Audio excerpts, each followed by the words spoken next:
Post অফিসে টাকা লেনদেন নিয়ে গন্ডগোলের অভিযোগ উঠল মকদমপুর পোস্ট অফিসের বিরুদ্ধে। আর এই দেখেন স্টেটমেন্ট কোথাও বের করতে যায়নি, আজও থানাকে বলছে আমি স্টেটমেন্ট বার করে দেবো, ও টাকা তুলেছে, ও কোথা থেকে বার করবে বলুন? স্টেটমেন্ট চালিয়ে দিতে পারছে না, কোনোদিন দিতে পারেনি মানে পোস্ট অফিসরা, হেড পোস্ট অফিসও পারেনি, রামপুরহাট পারেনি, মল্লারপুর পারেনি, মোহাম্মদ ইয়েতেও পারেনি, শিউড়িতেও পারেনি। এবারে ওকে কি করে দেবে? মিথ্যা করে সাজিয়ে দেবে। বিসমিল্লাহির রহমানির রহিম। আরেকটা দেখুন, এই যে আমার টেলিভিশন বই, এটা তুলে নিন, লাস্ট পাতা এটা মানে সব টাকাকে খেয়ে ওটা। আর এই যে এইটা আমি জমি বিক্রি করে টাকা দিয়েছিলাম, আমি পোস্ট অফিসে মানে বিসমিল্লাহির রহমানির রহিম কি হয়েছে, জমি বিক্রি করে মল্লারপুর থেকে আমি হেড পোস্ট অফিস, আমার ওই মকদমনগর পোস্ট অফিসে 2006 এর ব্যাপার এটা। ঠিক আছে, জমি বিক্রি করে আমি বাপুতি জমি বিক্রি না করলে আমাদের হজ হয় না, তাই আমি ওখানে জমি বিক্রি করে এসেছিলাম। রেজিস্ট্রারি অফিস থেকে এসে আমি মকদমনগর পোস্ট অফিসে গেছিলাম, তখন বেগুন মিয়া ছিলেন, বয়স্ক লোক, উনি 3:30টার সময় পৌঁছায়নি পোস্ট অফিসে। তারপরে এক ভদ্রলোক ওই মধু মাস্টার টিউশনি পড়ায়, মধু বলল যে অসিত এই নন্দী এইরকম করে, কেভিটি করে, এলআইসি ইয়ে করে, রেকারিং করে, এগুলো করে, তো আপনি উনাকে দেন।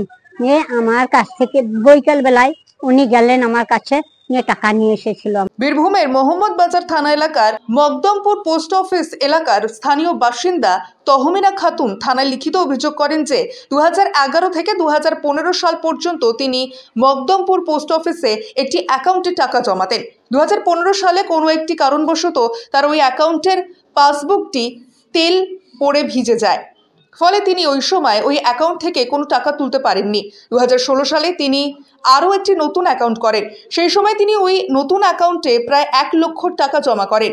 পরে আবার 2016 সালে নতুন অ্যাকাউন্ট থেকে তিনি সমস্ত টাকা তুলে নেন, কিন্তু উক্ত পোস্ট অফিসের পোস্টমাস্টার ওয়াসিম আকরাম ও রাজীব শেখ বলেন তাকে তার অ্যাকাউন্টে জমা টাকার থেকে 10,000 টাকা বেশি দেওয়া হয়ে গিয়েছে। এই বলে তারা তার 2016 সালের ওই অ্যাকাউন্টের পাসবুকটি নিয়ে চলে যান। ওই মহিলার অভিযোগ 2015 সালে তার পাসবুকটি তেলে ভিজে যাওয়ায় সেটি নষ্ট হয়ে পড়েছিল, তাই তিনি ওই সময় কোনো টাকা তুলতে পারেননি। সেই অ্যাকাউন্ট থেকে যাতে তিনি টাকা তুলতে পারেন সেই ব্যবস্থা করার জন্য তিনি থানায় আবেদনপত্র জমা দেন। গ্রামের এক সিভিক পুলিশ ঘটনা জানতে পেরে বৃদ্ধ মহিলার কাছে যায় এবং পুলিশকে সমস্ত বিষয়টা জানায়। তারপর থেকে পুলিশের সহযোগিতা না মেলায় বিভিন্ন দরবারে ঘুরে বেড়াচ্ছে বৃদ্ধ মহিলা। এখন এটা দেখার বিষয় শেষমেশ কি হয়, ওই মহিলা টাকা কি ফেরত পায় না চোখের জল নিয়ে দরবারে দরবারে ঘুরে দিন কাটাবে। Bureau report, PB news. Dream life hospital, ঠিকানা বর্ধমান রাজ কলেজ মোড়।